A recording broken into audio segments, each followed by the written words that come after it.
Los antecedentes mediatos que llevaron a la victoria del 2 de mayo de 1866 habían comenzado 4 años atrás, cuando una expedición naval española surcó el Atlántico en dirección a Sudamérica.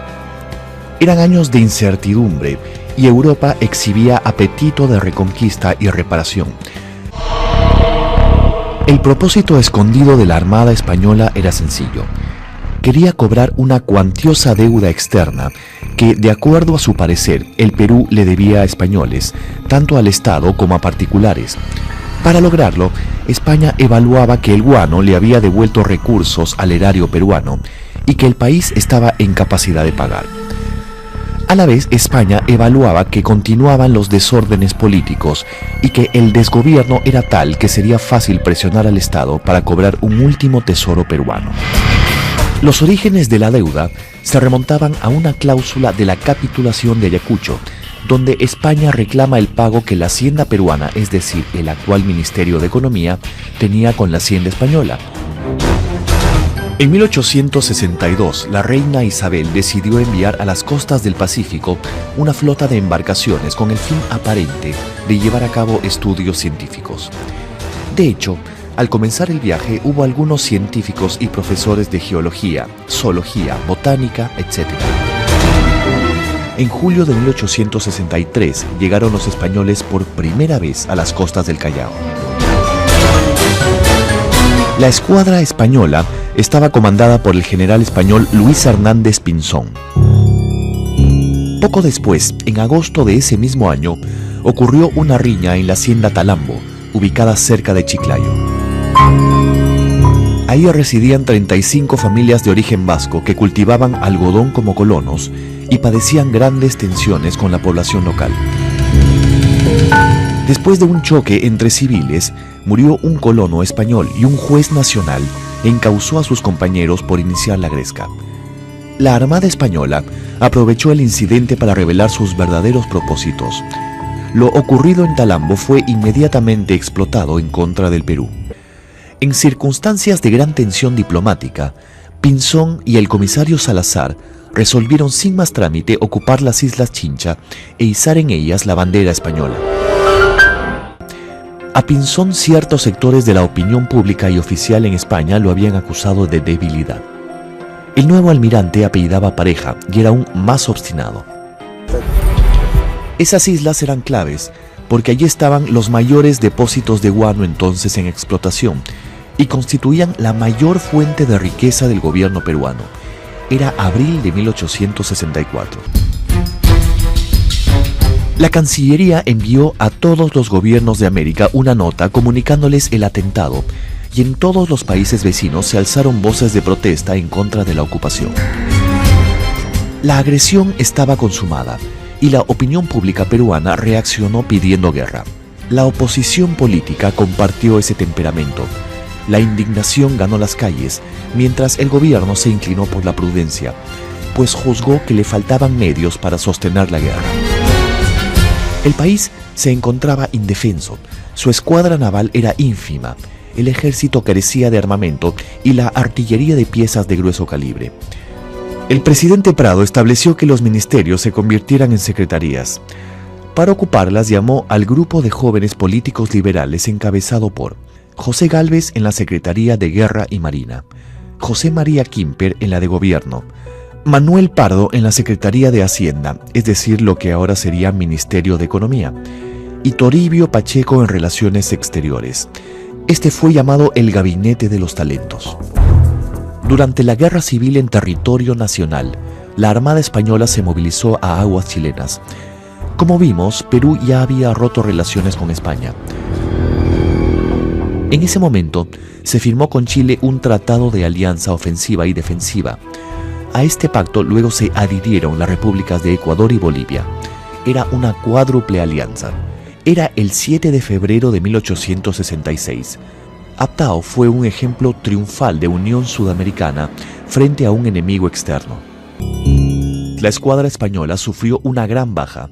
La goleta española Covadonga fue capturada gracias a una acción espectacular de la corbeta chilena Esmeralda. Este hecho motivó el suicidio del almirante Pareja, ante lo cual asumió el mando de la expedición española el almirante Casto Méndez Núñez, quien fue el tercer comandante de esa desconcertada expedición.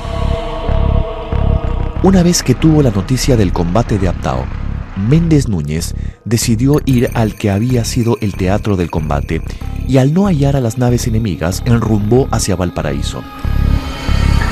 Ya en esta bahía, el marino español decidió bombardear el puerto.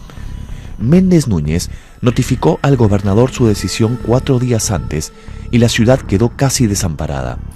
La mitad de la población, alrededor de 40.000 personas, la había abandonado. Luego de esta triste jornada de destrucción de una ciudad indefensa, el almirante español fue tachado de cobarde y marchó a enfrentarse con el Perú, escogiendo su plaza mejor artillada, el Callao.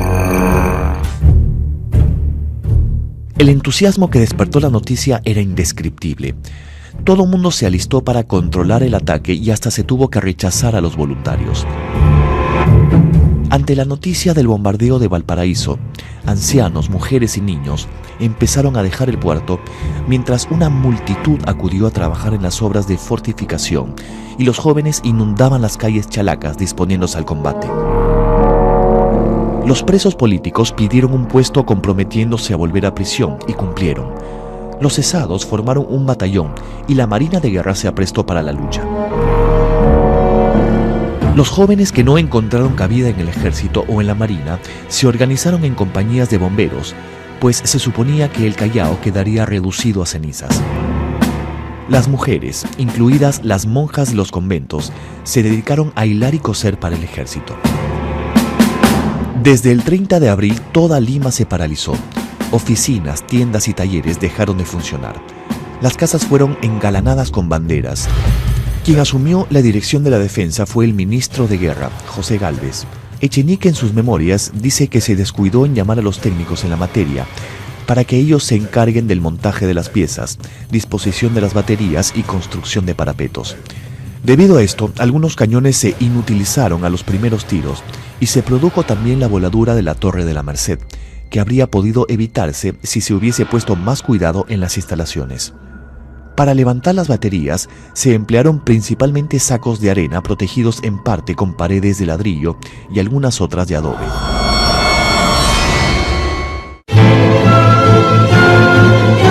La Armada Española estaba compuesta por 6 fragatas, una corbeta, algunos transportes y contaba con unos 300 cañones. A las 11 de la mañana del 2 de mayo apareció la escuadra española tendida en una línea en forma de V chica. Se acercó tanto a la playa que pareció que iba a varar.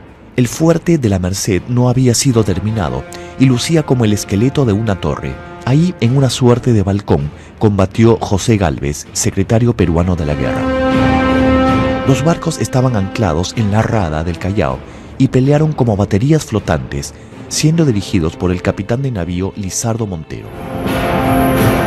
Los contendientes estaban tan cerca que alcanzaban a verse y oían los gritos de mando del adversario. Como se cañoneaban prácticamente al descubierto, antes de media hora una nave española había sido puesta fuera de combate.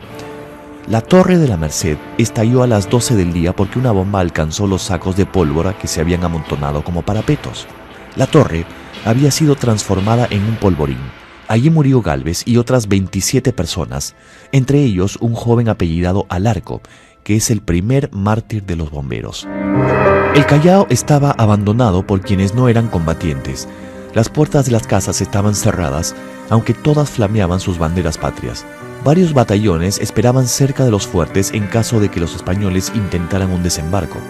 Después de la explosión en la Torre de la Merced, se veía un terrible panorama. Una masa deforme de miembros palpitantes, sangre, ceniza, tierra y retazos de uniformes. De entre esa horrorosa mezcla de tierra y cadáveres destrozados, se extrajeron el cuerpo de Gálvez y algunos otros combatientes. Luego de la muerte de Gálvez, el combate continuó prácticamente sin mando central hasta caer la tarde, cuando se obtuvo la victoria. Las bandas de música tocaron marchas militares incesantemente a lo largo del combate. 2 fragatas quedaron fuera de combate, pero la lucha prosiguió durante horas. En tierra también había muchas pérdidas, pero todavía las baterías y fuertes respondían a los tiros del enemigo. Solo a las 5 de la tarde, cuando ya caía el sol, se dio orden de suspender el fuego. A esa hora todavía los cañones del fuerte Santa Rosa disparaban sus tiros contra el enemigo. Las destrucciones materiales en el Callao se redujeron a la pérdida de la Torre La Merced, al desmonte de una batería y a un corto número de incendios que pronto fueron extinguidos. La población felizmente sufrió muy pocos daños. Los españoles se retiraron sin haber cobrado su deuda y sus barcos dieron la vuelta al mundo porque pusieron proa hacia las Filipinas. La retirada de Méndez Núñez por el Cabo de Hornos en el invierno de 1866 estuvo plagada de calamidades.